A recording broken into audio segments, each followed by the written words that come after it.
I've actually got this kind of like mystery box here full of ingredients and leftovers from the school fridges. And the guys have challenged me to come up with some dishes for you guys to show you how easy it is to use leftovers in our type of cooking.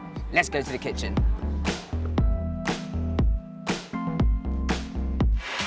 So, it might look like we have a lot of leftovers, but we have actually had a lot of events in the school recently. Saturday special, or our surplus food special, and the guys again have completely hidden what we're cooking. So let's see, the big reveal, aha!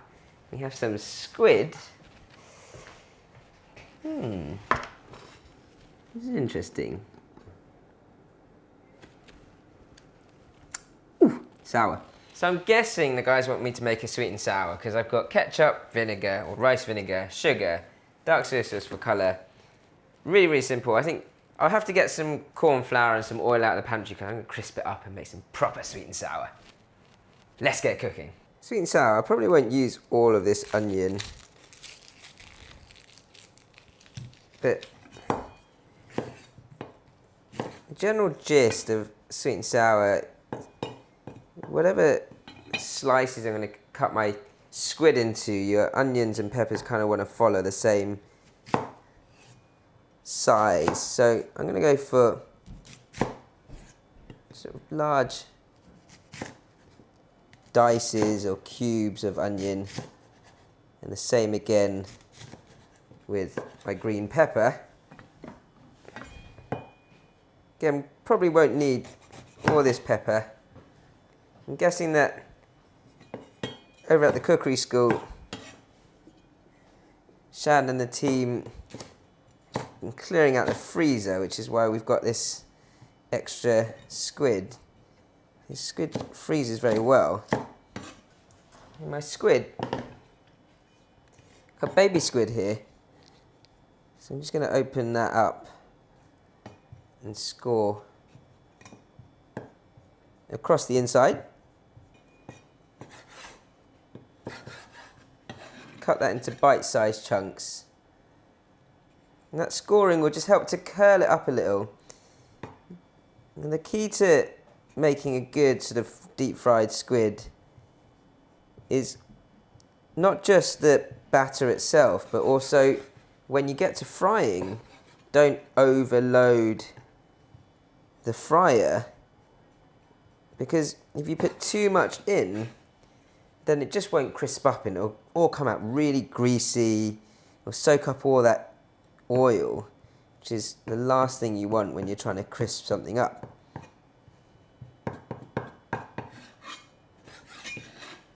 So next up, I'm going to make the sauce. This is by no means healthy. Same amounts of sugar, ketchup, and rice vinegar.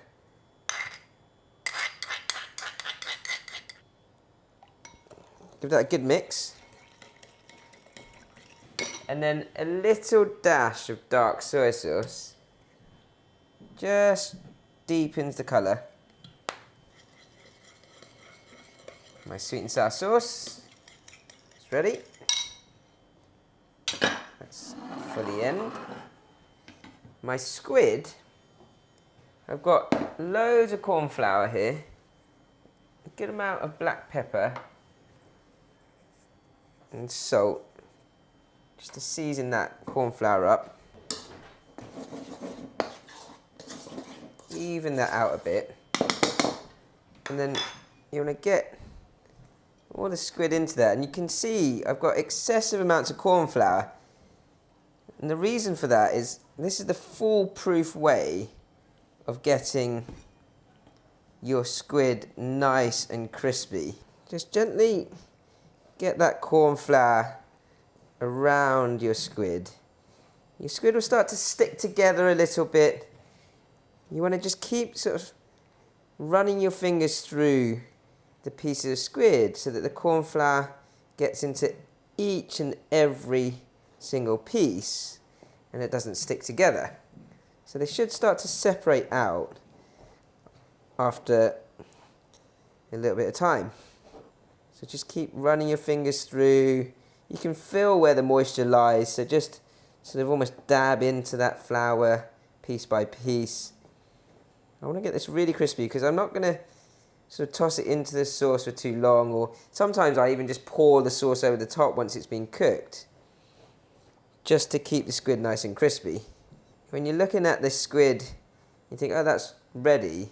What you want to do is just press into it with your thumb, and if it slips off, then it's not quite. It needs to soak up a bit more of that flour.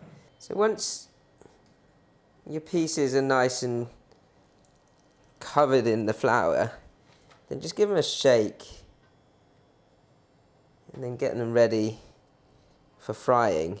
You want to try and get as much of that excess flour out as possible, just so that when it hits the wok of oil, that flour doesn't just burn and sit at the bottom of the wok. Now, where a lot of people go wrong with deep frying anything really is overloading the fryer or wok with your ingredients. If you put too much into your hot oil at the same time, see that piece there, it's not quite dry enough.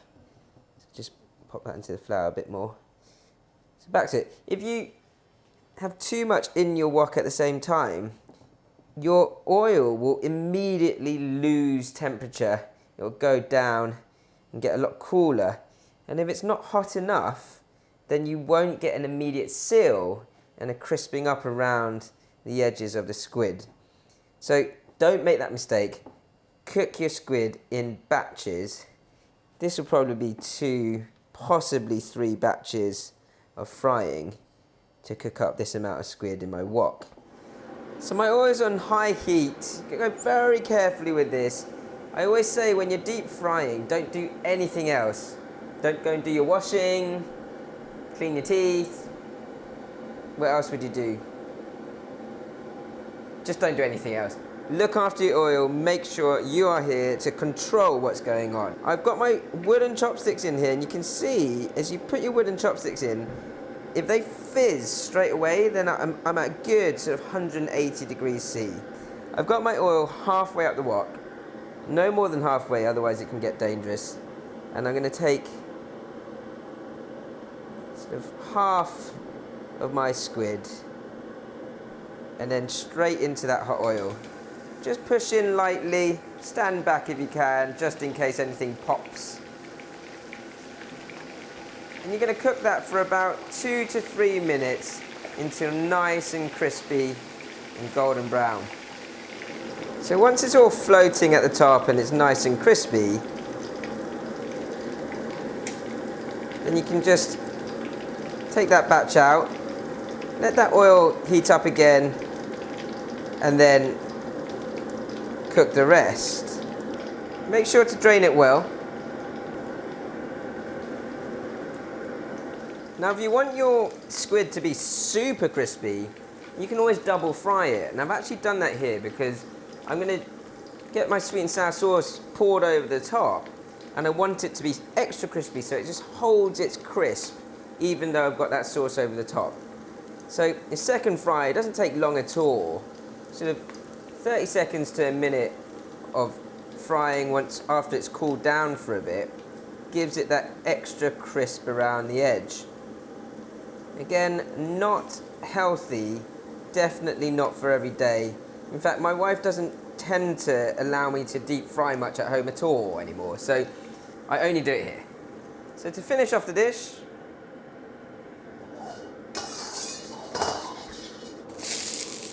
your onions and your peppers straight in at a nice high heat. You'll get a slight char off that smoking hot wok. Just keep cooking that through. I'm actually going to, as I say, serve up my squid and then pour that sauce over the top to keep that squid as crispy as possible. My sauce is ready. I'm only going to put it in once my wok is really, really hot again, because I want it to immediately caramelise and bubble up straight away. Once it's smoking hot, then you want to pour that sauce straight in.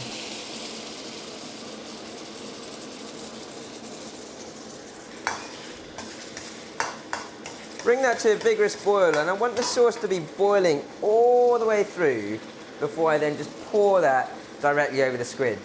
Straight over the top.